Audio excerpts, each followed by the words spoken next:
autor Adam Alter habla de las adicciones en su libro Irresistible, Why We Can't Stop Checking, Scrolling, Clicking and Watching, que viene siendo irresistible. ¿Por qué no podemos dejar de revisar, desplazar, hacer clic y ver?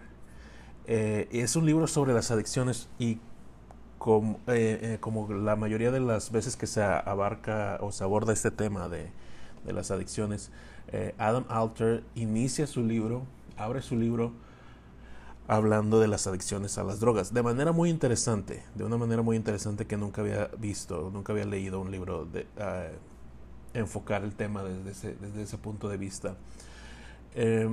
Pero en sí no es el punto hablar de las adicciones de drogas, lo usa como punto de partida, como punto de referencia a una de sus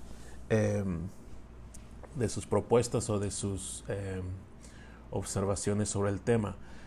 En sí, el punto principal o el objetivo del libro es hablar de las adicciones que fomenta el uso de la tecnología, como la adicción a los videojuegos, la adicción a las redes sociales, la adicción a la pornografía, que quizá no son el epítome de lo que viene a nuestra mente cuando pensamos en adicciones. Creo que la mayoría pensamos en adicciones y inmediatamente viene a la mente drogas o alcohol. Y sin embargo, las adicciones que él menciona en su libro, la de los videojuegos, la de la pornografía, la de las redes sociales, realmente son las más comunes hoy en día. Lo que los hace más peligrosas estas adicciones es precisamente que no pensamos en ellas como adicciones. Pensamos que es simplemente el estilo de vida moderno. Como punto de referencia, y esto no necesariamente es del libro, sino esto es de las cosas que he aprendido en la vida, de lo que leo, de lo que escucho. Antes de toda esta tecnología, antes de las redes sociales, se consideraba la televisión, ¿verdad? Era el punto de referencia de que existía en 90s, 80s y hacia atrás, como la tecnología que posiblemente era la más controversial o la que causaba más problemas, de que tanto éramos adictos a la televisión. Y un dato que a lo mejor muchos desconocen es que el punto de referencia es 2 horas diarias de televisión. Eso es lo que los psicólogos, los sociólogos decían en su momento. Una persona que ve 2 horas diarias o más de televisión es una persona adicta. Es una persona que ya tiene un problema y que necesita controlarlo, o posiblemente necesite apoyo de alguna persona externa o de algún profesional. Entonces, como punto de referencia, si 2 horas de televisión, que la televisión no es una tecnología tan estimulante como la tecnología que tenemos ahora y de la cual Adam Alter habla en su libro, si 2 horas de televisión eran consideradas un problema, pues ahora yo creo que sirve como punto de referencia para darnos cuenta de la gravedad del problema de las personas que pasan más de 2 horas usando la tecnología para redes sociales, para videojuegos, para pornografía, para sabrá Dios qué. Que la mayoría de las personas creo que fácilmente pasamos más de 2 horas diarias haciendo uso de la internet, y no necesariamente para nuestro trabajo o para nuestros estudios ni para investigaciones que nos dejen algo de aprendizaje o algo productivo. Entonces, Adam Alter inicia el libro Irresistible hablando de un fenómeno que se presentó en los Estados Unidos durante la época de la guerra en Vietnam. Y lo que pasaba era que, para ponerlo en contexto, la guerra de Vietnam era una guerra muy infame, pues no era nada popular, no era de esas guerras que la gente apoya o que cree que son necesarias y que les van con un espíritu patriota hacia ellas. Era una guerra muy controversial. Toda la ciudadanía o gran parte de la ciudadanía de Estados Unidos estaba en contra de esa guerra, al grado que para poder cumplir las cuotas o el compromiso que el gobierno de los Estados Unidos, o el problema en el que se metió, necesitaba soldados, no tenían esa cantidad de soldados en su ejército, instauraron o activaron el infame draft, ¿no? O sea, la idea de, en base a una lotería de fechas de nacimiento, se reclutaban a los jóvenes que tenían edad para servir en el ejército en contra de su voluntad. No era opcional, era si sale tu fecha de nacimiento en la lotería, te tienes que presentar a la oficina más cercana del ejército a reportarte porque vas a ser enviado a la guerra. Y si no lo haces, si no te presentas, vas a ir a prisión. Entonces es o vas a la guerra o vas a prisión. Esas eran las únicas opciones. Y lo que sucedía precisamente por tantos jóvenes que fueron enviados a esa guerra en contra de su voluntad, a pelear contra un enemigo que no consideraban un enemigo, a enfrentarse a un infierno al que no estaban preparados. Lo que sucede es que estando en Vietnam, muchos de esos jóvenes soldados se vuelven adictos a la heroína. Había mucha heroína en Vietnam y era de fácil acceso. Entonces muchos se empiezan a refugiar en el uso de la heroína para sobrellevar ese infierno al que estaban siendo obligados a enfrentarse. Y esto empieza a representar un problema para el gobierno, porque el gobierno de los Estados Unidos sabía de que esa guerra, por muy conflictiva que sea, por muy caótica que se volvió, no iba a ser eterna. En algún momento esa guerra tenía que acabar. Y ciertas personas de ahí del gobierno empiezan a preguntarse qué vamos a hacer cuando esta guerra termine. Esos soldados que están en Vietnam van a tener que regresar a Estados Unidos y van a tener que reincorporarse a la sociedad. ¿Realmente queremos meter a cientos y miles de jóvenes a esta sociedad siendo adictos a la heroína? Obviamente la respuesta era no. Entonces empiezan a investigar cómo lidiar con este problema. Pero para sorpresa de ellos, se daban cuenta que algo curioso estaba pasando.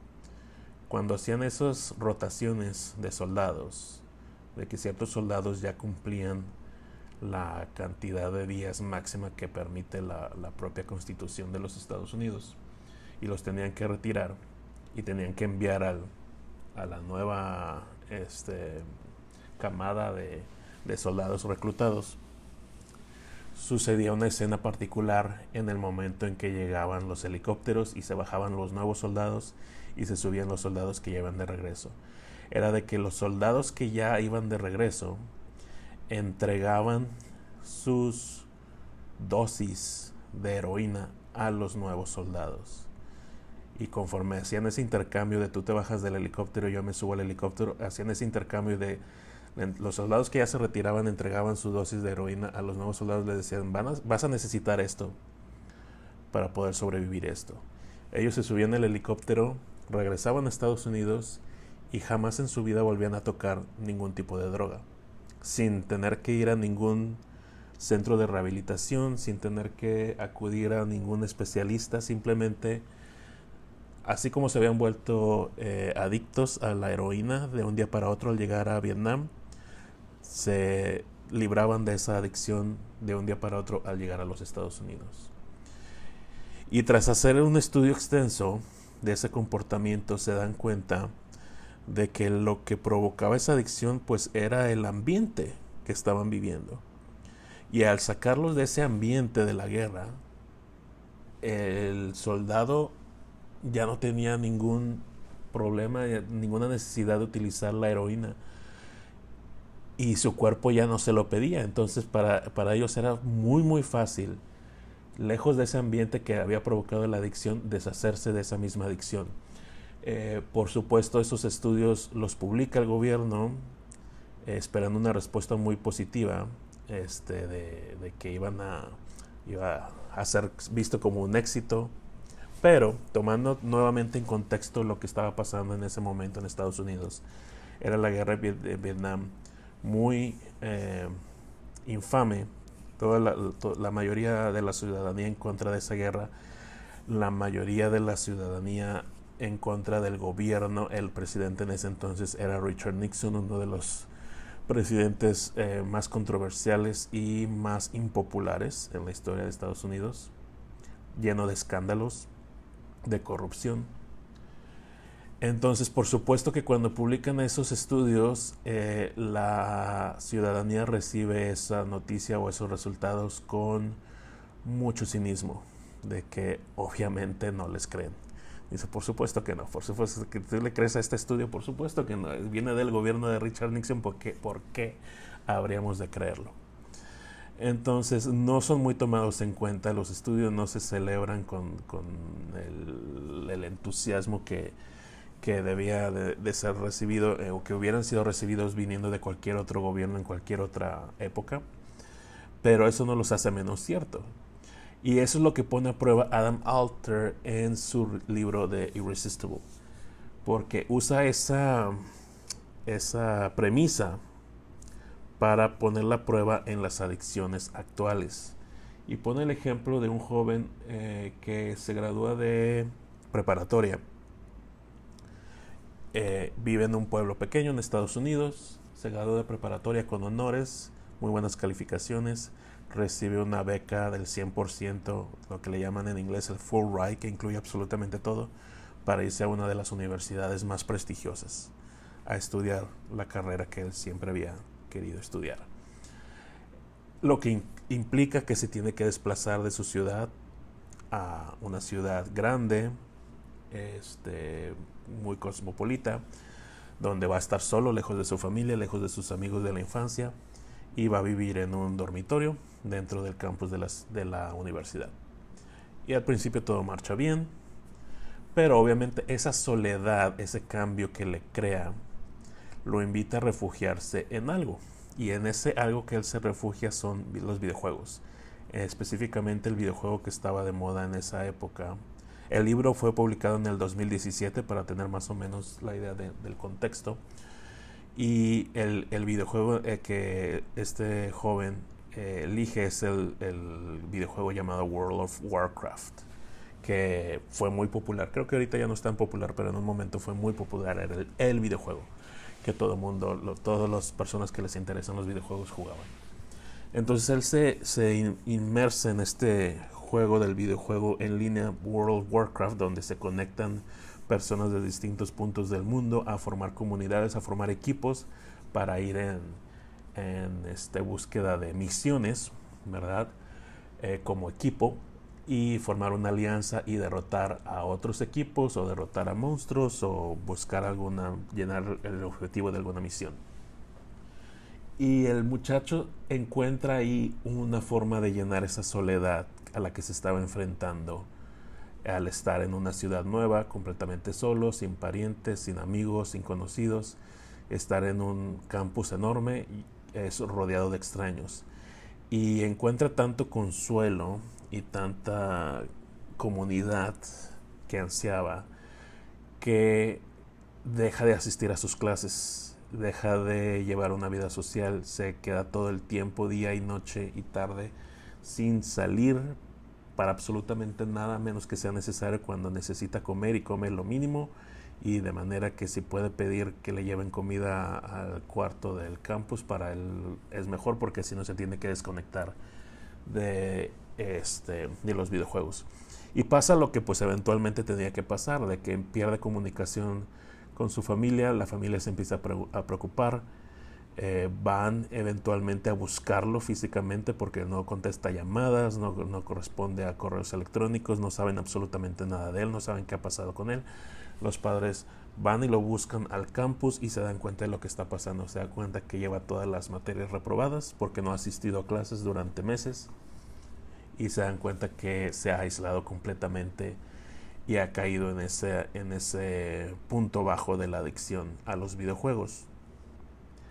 ¿Qué es lo que sucede? Que lo retiran de la universidad, lo regresan a su hogar, y nuevamente sucede lo mismo que sucedió con los soldados en Vietnam. El momento en el que él regresa a su casa y otra vez vuelve a estar rodeado de su familia, de sus amigos, de su comunidad, se olvida completamente de los videojuegos y no vuelve a jugar.